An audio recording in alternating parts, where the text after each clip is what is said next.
तो चलिए इसी खास मुद्दे पर आज हम चर्चा करेंगे। कुछ खास मेहमान भी हमारे साथ जुड़ चुके हैं। पहले आपका परिचय करवा देती हूँ। डॉक्टर के पांडे हमारे साथ जुड़े हैं, चाइल्ड स्पेशलिस्ट हैं, और डॉक्टर अभिलाषा हमारे साथ जुड़ेंगे, रिसर्च स्कॉलर फॉरेंसिक मेडिसिन है। लेकिन सबसे पहले के पांडे जी, मैं आपसे ही चर्चा की शुरुआत करूंगी।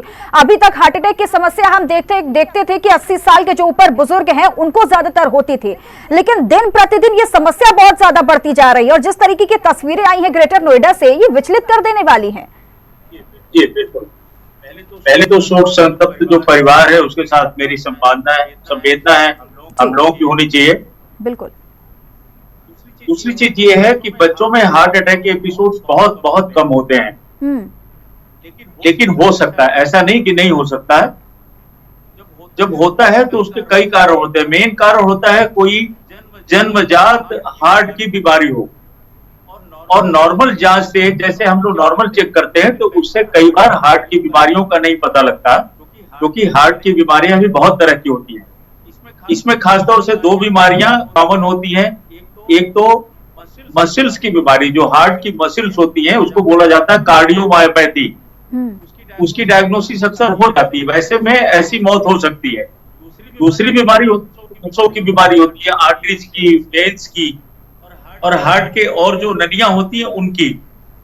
तो उसमें जब बीमारी होती है तो वो कई बार पकड़ में नहीं आती, और उसकी वजह से ऐसी दुर्घटना हो जाती है।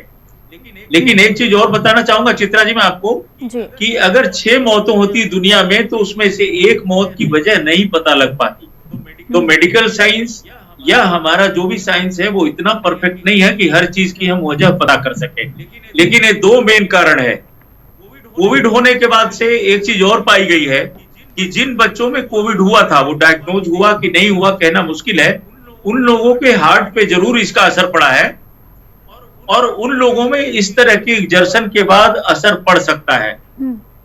तो ऐसी ये 2-3 वजह है। साथ में बच्चे की वैसी हेल्थ कैसी रही है, उसकी जनरल कंडीशन कैसी थी, विटामिन मालनरिश्ड बच्चा तो नहीं था, या ओबीज बच्चा, बहुत मोटा बच्चा तो नहीं था।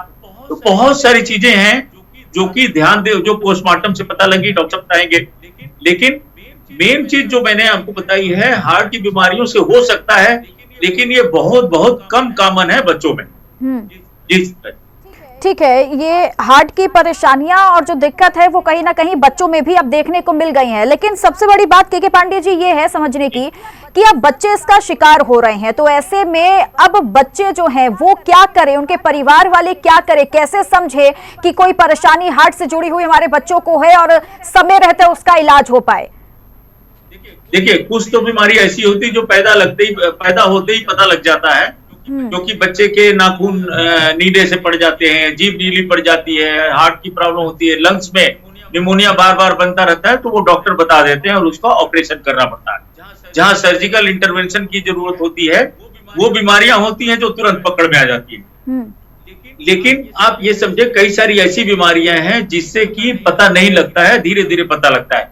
बहुत 5-6 बीमारियां ऐसी हैं जो कि जनरल डॉक्टर के पास या चाइल्ड स्पेशलिस्ट के पास जाए तो वो देख के बता देंगे, जिसके फॉलोअप में बच्चा है वो देख के बता देंगे कि भाई ये बीमारी है, जांच कराएंगे, इको कराएंगे, पेडियाट्रिक कार्डियोलॉजिस्ट की ओपिनियन लेंगे, तो पता लग जाता है। लेकिन बहुत सारी बीमारियां ऐसी भी होती हैं जो कि नॉर्मल कोई ऐसा कारण नहीं पैदा करती, कोई ऐसा सिम्टम नहीं पैदा करती, और इस वजह से पेशेंट सोचता है या घर वाले सोचते हैं हमारे बच्चे को कुछ नहीं है। इसीलिए ज्यादा जरूरी है कि बच्चे की नॉर्मल रेगुलर चेकअप जो होती है, जैसे बड़े बच्चों को भी हर 6 महीने में एक बार डॉक्टर को जरूर चेकअप करा लेना चाहिए। उसमें ग्रोथ, डेवलपमेंट और जनरल चीजों की, कोई नई चीज डेवलप हो रही है, विकास हो रही है, कोई बीमारी विकसित हो रही है, उसके बारे में डॉक्टर अंदाजा लगा लेते हैं, जरूरत पड़े तो जांच कराते हैं, और जो उपयुक्त इलाज होता है वो बताते हैं। तो बहुत सारे पेरेंट्स कुछ ऐसा नहीं कर सकते, लेकिन रेगुलर चेकअप 6 महीने में बड़े बच्चों का भी एक बार कराना चाहिए, किसी बीमारी के बिना। साथ में उनको विटामिन डी की, विटामिन B12 की, ये सब कमी आजकल बहुत ज्यादा पाई जाने लगी है, उसका ध्यान रख लें, क्योंकि बच्चे जो टीन एज में होते हैं उनकी फास्ट ग्रोथ होती है। आप इसको ऐसे समझें कि बच्चा जब पैदा होता है तो रफली 2.5-3 किलो का होता है, लेकिन एक 15 साल का बच्चा है वो करीब 50 से 60 किलो का हो जाता है। तो 15 गुना वजन बढ़ता है, तो उसके लिए उसकी जरूरतें भी अलग होती है, विटामिन की, प्रोटीन्स की, फाइबर्स की, न्यूट्रिशनल एलिमेंट्स की, बहुत सारे माइक्रो न्यूट्रिएंट्स की। तो इसलिए रेगुलर चेकअप कराते रहना चाहिए, बीमारी का इंतजार नहीं करना चाहिए। बिल्कुल। और लाइफस्टाइल, जनरल लाइफस्टाइल चेंजेस की, जैसे जंक फूड कम खाएं, बहुत ओबीज नहीं, बहुत मोटे ना हो, बिल्कुल ऐसा नहीं कि बच्चा दिन भर टीवी लेके बैठा हुआ है या मोबाइल लेके, जैसे बच्चों को आप मोबाइल से बड़ा एक्सपोजर हो रहा है, ये नहीं होना चाहिए। तो ये छोटी छोटी चीजें हैं जो करना चाहिए, इससे फर्क पड़ेगा। बिल्कुल, यानी बहुत सारी ऐसी चीजें हैं जिनका ध्यान देना बहुत ज्यादा जरूरी है। डॉक्टर अभिलाषा भी हमारे साथ जुड़ चुकी हैं। डॉक्टर अभिलाषा जी, स्वागत है आपका हिंदी खबर में। अब इस तरीके से ये अभी जो तस्वीरें हम हार्ट अटैक की देखते आए हैं वो बुजुर्गों में बहुत ज्यादा देखते आए हैं, लेकिन अब बच्चे भी इसका शिकार हो रहे हैं, जो कहीं ना कहीं बहुत चिंता का विषय बनता जा रहा है। जैसा कि के पांडे जी ने भी बताया अभी तमाम चीजें, अगर आपसे मैं समझना चाहूं तो क्या स्थिति और बच्चों के केस में कितना ज्यादा अंतर है यहाँ हार्ट अटैक की समस्या को लेकर?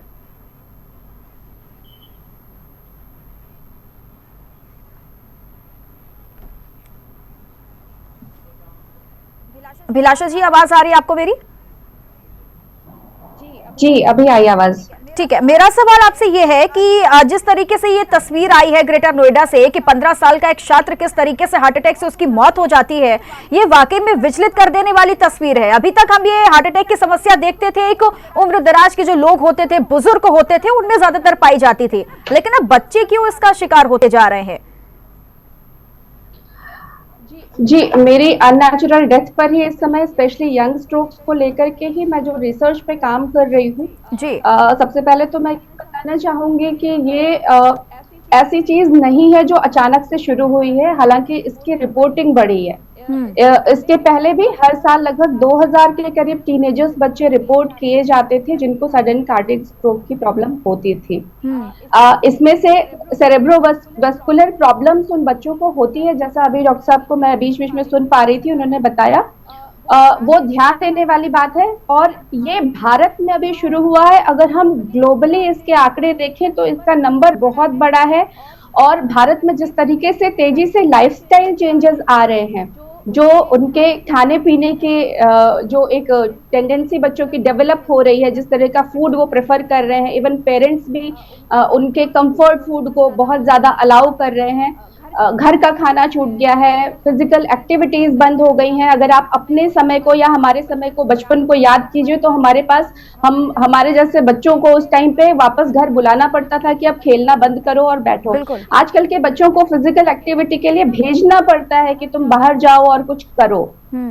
तो हमारे जितनी फिजिकल एक्टिविटी है, फूड हैबिट है, ओवरऑल जो लाइफस्टाइल पैटर्न है, ये बहुत तेजी से बदला है और इसका बहुत बड़ा असर हमारे थॉट प्रोसेस पर भी हो रहा है। उसके कारण हार्मोनल इम्बैलेंस की समस्या बहुत छोटे छोटे बच्चों में देखी जा रही है। और अभी भी पेरेंट्स या टीचर्स इतने अवेयर नहीं है कि बच्चों के इस तरीके की कंप्लेंट्स को, ऐसा नहीं है कि ये सडन हो जाता है। अगर ये सबसे ज्यादा जो हमारे यहाँ CVST के केसेस आ रहे हैं, सेरेब्रल वेनस स्पाइनस थ्रोम्बोसिस, तो उसमें मस्तिष्क में रक्त का थक्का जमता है। ये एकदम से नहीं होता है। जिस समय आप ज्यादातर जो केसेस देख रहे हैं, जैसे इस बच्चे के भी मामले में है कि वो कुछ फिजिकल एक्टिविटी कर रहा था उस टाइम पे और उसके बाद ये हुआ। तो जब ब्लड का फ्लो तेज रहता है शरीर के अंदर, तो शरीर में कहीं भी अगर थ्रोम्बोसिस हो रखा है,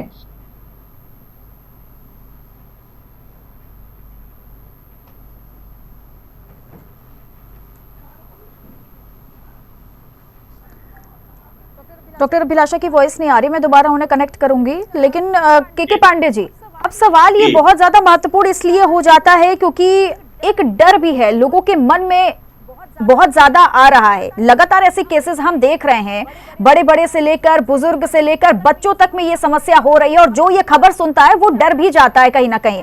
ऐसे में अगर हम देखें शुरुआती तौर में कुछ संकेत ऐसे मिलते हैं, ये तो स्वाभाविक है कि संकेत मिलते हैं कि आपकी हार्ट की समस्या आपको है, हार्ट अटैक की समस्या हो सकती है, क्या हो सकता है, आपके शरीर के साथ क्या दिक्कतें हैं। अगर हम बच्चों की बात करते हैं तो क्या वो मुख्य संकेत हैं जो बहुत ज्यादा परखने की और समझने की जरूरत है बच्चों को और परिवार वालों को भी? परिवार को ध्यान देना चाहिए लाइफस्टाइल पे जी। जैसे बच्चा कितना खेलने जा रहा है, आप बच्चे के ऊपर मानसिक रूप से बहुत दबाव तो नहीं बना रहे हैं कि इतना परसेंट लाना है, क्लास में ये रैंक लानी है, क्योंकि देखिए हर बच्चे की अपनी क्षमता होती है। बहुत पेरेंट्स की उम्मीदें बहुत ज्यादा है, वो सोचते हैं बच्चा हमारा 90% लाए, 95% लाए, 99% लाए। हम लोगों ने तो कभी ये नंबर देखे ही नहीं थे। फर्स्ट डिवीजन आ जाते थे, हमारे जमाने में तो बहुत अच्छा माना जाता था। ठीक है, कंपटीशन होता था। तो ये बहुत ज्यादा मानसिक पढ़ाई का दबाव भी न डालें, मोबाइल न दें या इलेक्ट्रॉनिक मीडिया। नॉर्मली अब देखिए जैसे स्क्रीन जो एक्सपोजर होना चाहिए बच्चे को 24 घंटे में मैक्सिमम 2 घंटे से ज्यादा स्क्रीन एक्सपोजर नहीं होना चाहिए, जिसमें मोबाइल भी है, टीवी भी है, लैपटॉप भी है। अब दुर्भाग्यपूर्ण हालत ये थी कि जब कोविड था तो बच्चों की क्लासेस सारी ऑनलाइन होने लग गई, लेकिन अब जबकि क्लासेस हम रेगुलर करने लगे हैं, ऑफलाइन हो गई हैं, तो ऐसे में स्क्रीन एक्सपोजर बच्चों का कम करना चाहिए। बच्चे जो मोबाइल उनको बहुत नहीं देखने देना चाहिए। इसके अलावा लैपटॉप और कंप्यूटर से भी दूर रखना चाहिए। साथ में खाने का डॉक्टर साहब बता रही थी अभी कि बिल्कुल जंक फूड। तो पहले संकेत देखिए, हर पेरेंट्स को ये देखना कि मेरा बच्चा कितना मोबाइल देखता है, कितना टीवी देखता है, कितना लैपटॉप यूज करता है, कितना बाहर का खाना खाता है, कितना जंक फूड खाता है, कितना पैक फूड खाता है। क्योंकि जब पैक फूड खाएगा तो उसमें बहुत सारी विटामिन नहीं होती है, क्योंकि वो पुराना रहता है और उसमें सोडियम की मात्रा, बहुत सारे जो एडिटिव्स होते हैं उनकी मात्रा ज्यादा होती है, जो शरीर को नुकसान पहुंचाती है लॉन्ग रन में। तो ये इनिशियल संकेत देखना है, क्योंकि ये हमारे संस्कारों में है कि भाई सवेरे कायदे से उठे। अब बच्चे रात को 3-3 बजे तक मैं देखता हूँ, मेरे भी बच्चे हैं जो मतलब जिन पेशेंट्स को मैं देखता हूँ, फ्राइडे सैटरडे की नाइट में जब उनका स्कूल बंद होता 3-3 बजे 4-4 बजे सोते हैं, रात सवेरे 10 बजे 11 बजे उठते हैं। अब ये स्वस्थ तो जीवन प्रणाली नहीं है ना। तो ये बड़ी छोटी छोटी बातों को ध्यान दें। साथ में हर 6 महीने में एक बार डॉक्टर को जरूर चेक कराएं। अगर लक्षण की बात करें तो अगर हार्ट की बीमारी होती है तो बच्चे की सांस फूल सकती है बहुत ज्यादा, जैसे बच्चा सीढ़ी चढ़ेगा सांस फूलने लग जाएगा। हाँ, बच्चा अगर आपका मोटा भी हो रहा है तो थोड़ा सावधान रहिए। सिम्टम्स जो आपको ध्यान देना है कि जैसे हम सभी सीढ़ी चढ़ते तो थोड़ी सांस फूलती है, लेकिन उन बच्चों की सांस थोड़ी ज्यादा फूलेगी। जब खेलने जाएंगे तो थोड़ी देर खेलेंगे तो थक जाएंगे, प्यास उनको बहुत ज्यादा लग सकती है या कम लग सकती है, रात को उनकी नींद प्रॉपर नहीं आएगी। तो ये छोटी छोटी चीजें हैं जो उनको ध्यान देने की जरूरत है पेरेंट्स को। लेकिन सबसे ज्यादा ये ध्यान देना है कि ऐसे बच्चों को जिनको नॉर्मली हार्ट की प्रॉब्लम होती है, उनको निमोनिया या खांसी जुकाम काफी होता रहता है। तो अगर बच्चा 15 साल का है तो उसको 2-4 बार निमोनिया, बहुत तगड़ा निमोनिया हो चुका होगा, छोटा मोटा नहीं, जिसमें हो सकता है उनको भर्ती भी करना पड़ा हो। तो ये कई सारे सिम्टम्स हैं जो कि हो सकते हैं। पेशाब की तकलीफें भी अगर बार बार बच्चे को होती है तो उससे हृदय पे असर पड़ता है, क्योंकि पेशाब की तकलीफ जो करते हैं, यूटीआई जो उसको बोलते हैं, यूरिनरी ट्रैक्ट इन्फेक्शन। तो यूरिनरी ट्रैक्ट इन्फेक्शन जब होता है तो उसके कीटाणु जो होते हैं वो हार्ट पे भी असर कर सकते हैं, अगर बार बार होता है तो किडनी के अलावा हार्ट पे भी कर सकते हैं। तो मल्टीपल इश्यूज हैं जिसकी तरफ ध्यान देना है। लेकिन जो पेरेंट्स को मेन ध्यान देना है लाइफस्टाइल पे, बच्चे के सोने उठने, टीवी कितना देखता है, स्क्रीन एक्सपोजर पे, खाना कितना घर का खाता है, कितना बाहर का खाता है, एक्सरसाइज कितनी करता है, और उसको बार बार सीढ़ियां चढ़ने से थकावट तो नहीं हो जाती बहुत ज्यादा, खेलने पे बहुत जल्दी थक तो नहीं जाता है, निमोनिया बार बार तो नहीं आता। ये बहुत मोटे मोटे सिम्टम्स मैंने बताया जो हर पेरेंट्स अपने बच्चे में देख सकते हैं, और बहुत आसान है इसको देखना। अगर नहीं भी ऐसा होता तो डॉक्टर को हर 6 महीने में एक बार चेक जरूर करवाएं विदाउट एनी कंप्लेंट्स। ये बड़ा जरूरी है। जी चित्रा जी, बिल्कुल ईरानी, बहुत सारी ऐसी चीजें हैं जिन्हें समझना और समय रहते पहचाना बहुत ज्यादा जरूरी है। जैसा कि के पांडे जी आपने बताया, इन समस्याओं को लेकर चाहे फोन चलाने की बात हो, फिजिकल एक्टिविटीज जो आजकल कम बच्चे करने लगे हैं, खेलने कूदने नहीं, इन पर ज्यादा उसका प्रभाव बहुत ज्यादा हम बच्चों में देखते ही हैं, लेकिन बड़ों में भी बहुत ज्यादा देखते हैं। चाहे टीवी को देखना हो, मोबाइल फोन चलाना हो, प्रॉपर नींद ना लेना हो, ये समस्या आजकल बहुत ज्यादा बढ़ती जा रही है। फिलहाल डॉक्टर अभिलाषा भी हमारे साथ जुड़ी हुई हैं। अभिलाषा जी, अगर मैं आपसे समझना चाहूं, यहाँ पर बच्चों के जो लक्षण हैं वो क्या अलग होते हैं कंपेयर करें अगर हम महिलाओं में, पुरुष में, जो बुजुर्ग लोग हैं, क्या एज के हिसाब से भी लक्षण अलग अलग होते हैं हार्ट अटैक के?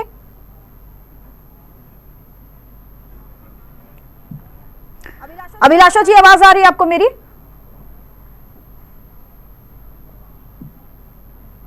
चलिए, अभिलाषा जी तक मेरी आवाज नहीं पहुंच रही है। के पांडे जी, मेरा सवाल आपसे यही है, आपने बहुत सारी चीजें बताई हैं जो करना और समझना बहुत ज्यादा जरूरी है, लेकिन अगर हम देखें यहाँ पर बच्चों को हार्ट अटैक आ रहा है, साथ ही साथ बहुत कुछ ऐसे वीडियोस आपने भी देखे होंगे जहां पर नाचते खेलते कूदते हंसते बोलते लोगों को हार्ट अटैक आ जा रहा है। तो क्या महिलाएं और पुरुष और बच्चों, यानी जो एज डिफरेंस होता है, इस पर लक्षण भी बहुत ज्यादा अंतर पाया जाता है या एक ही समान लक्षण होते हैं इनके? नहीं, एडल्ट्स में लक्षण अलग रहेंगे जी, क्योंकि एडल्ट्स में भी देखिए लाइफस्टाइल तो सबके लिए इम्पोर्टेंट है। हाँ। जिसमें कि कब हम जगते हैं, कितना पानी पीते हैं, कैसा खाना खाते हैं, कितनी एक्सरसाइज करते हैं, ये तो सबके लिए पूरी जिंदगी भर जरूरी है। लेकिन बड़ों में जो सिम्टम्स आएंगे, सोने जगने का उनका क्या रूटीन है, वो भी बड़ा जरूरी है। लेकिन बड़ों में अगर मान लीजिए कोई ज्यादा मोटा हो रहा है, उसका वजन मान लीजिए 30 साल के साथ बढ़ना शुरू हो रहा है, या उसके परिवार में हार्ट अटैक की हिस्ट्री रही है, जैसे जेनेटिक भी होता है, चित्रा जी मैं बता दूं कि जिन परिवारों में हार्ट अटैक के किसी के पिताजी को या दादाजी को हार्ट अटैक हुआ था, तो ये ज्यादा चांस है कि उस परिवार के यंग लड़कों को भी जैसे ही 20-25 साल के हुए, उनको ध्यान देना चाहिए इस बात पे कि भाई जो है हमारे घर में ये हिस्ट्री है, क्योंकि ये जेनेटिक भी बहुत होता है। जेनेटिक रहेगा तो उनको होने का ज्यादा चांसेस रहता है। लेकिन लाइफस्टाइल का बहुत रोल है। सिम्टम्स में वही होगा, जब वो चलेंगे थकावट हो जाएगी, सीढ़ियां चढ़ेंगे बहुत ज्यादा सांस फूलने लग जाएंगी, एक्सरसाइज करेंगे या खेल कूद में कहीं भाग ले रहे हैं, वहां भी बहुत जल्दी थक जाएंगे, रात को सोते सोते आराम से नींद नहीं आएगी या वो होगा। तो ये छोटी छोटी चीजें हैं। बाकी हार्ट अटैक के सामने तो आप भी जानती हैं कि जब बड़ों में होगा तो नॉर्मली दर्द के साथ होगा, दर्द और पसीने के साथ, घबराहट के साथ, मुंह सूखने लग जाएगा। हाँ। जो बेसिक पसीना आ जाएगा पूरे शरीर में, वो होता है। लेकिन वो तो लास्ट स्टेज है, जब होता है तब तो हॉस्पिटल भागना पड़ेगा। जो मैं बता रहा हूँ ये पहले की चीजें हैं, उससे पहले की चीजें हैं। लेडीज में भी ऐसे ही होता है, जेंट्स में होता है। अगर किसी को डायबिटीज है तो बिना दर्द के भी हार्ट अटैक हो सकता है। ये नोट करने की बात है कि डायबिटिक्स में बिना पेन के भी हार्ट अटैक हो सकता है। तो जिन लोगों को डायबिटीज है और कंट्रोल नहीं है, उनको और ध्यान देना चाहिए, वो दर्द का इंतजार न करें। बाकी जो और लोग हैं 30 से ऊपर के, उनको पसीना हो जाना, मुंह सूखना, बाईं तरफ छाती में दर्द हो जाना, बहुत ज्यादा घबराहट होना, ये बेसिक सिम्टम्स होंगे जो कि सभी लोग जानते हैं, और उसमें तुरंत हॉस्पिटल ले जाना पड़ेगा। फिर एंजियोग्राफी या जो भी टेस्ट है वो होंगे, और उसके बाद जो भी डॉक्टर जरूरी समझेंगे वो करेंगे। लेकिन हमारे आपके हाथ में चित्रा जी जरूरी है हमारी लाइफस्टाइल, हमारी सोच, कि बहुत ज्यादा स्ट्रेस न लें। स्ट्रेस भी एक बहुत बड़ा फैक्टर है इसके लिए। जी चित्रा जी। यानी बहुत सारी ऐसी चीजें हैं जिन्हें नहीं करना और समझने की बहुत ज्यादा जरूरी है।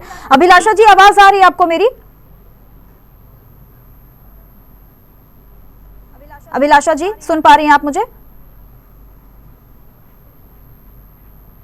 आपकी आवाज बहुत ब्रेक होके आ रही है, आप एक बार प्रश्न दोहराएंगे प्लीज? ठीक है अभिलाषा जी, मेरा सवाल ये है कि जब से हार्ट अटैक की समस्या बहुत ज्यादा हुई है, तो ये भी कहा जा रहा है कि कोविड-19 के बाद से हम हार्ट अटैक की समस्या को बहुत ज्यादा देख रहे हैं।